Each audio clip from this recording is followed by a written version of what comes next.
రోజు పెట్టుకుని, అది ప్రేమికులకు రోజుగా పెట్టుకుని దాన్ని సెలబ్రేషన్ చేసుకుంటూ ప్రేమను వెంటాడే రోజు అదా?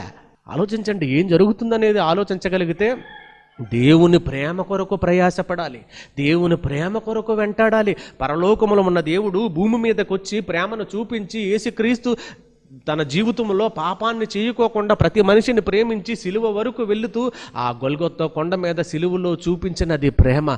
ఆ ప్రేమ కొరకు ప్రయాసపడాలి. ఆ మార్గాల్లో ఆలోచనలో మన బ్రతుకును ముగించుకోకుండా నాశనానికి వెళ్ళిపోతున్నామా? ప్రేమలో ఉంటున్నామని, ప్రేమ కలిగి ఉంటున్నామని, అపవాది ప్రేమలో ఉంటున్నామని, అపవాది ప్రేమలో ప్రయాసపడుతున్నామని చెప్పుకుంటూనే వ్యర్థమైన ఆలోచనలు, వ్యర్థమైన ప్రేమలో, లోకపు ఆలోచనలు, లోకపు తలంపులలో శరీర కోరికలను తీర్చుకోవలసిన ప్రేమను వెంటాడుతూ, శరీర కోరికలు ప్రేమ కొరకు ప్రయాసపడుతూ ఈరోజు అనేక మంది బ్రతుకుతున్నారా?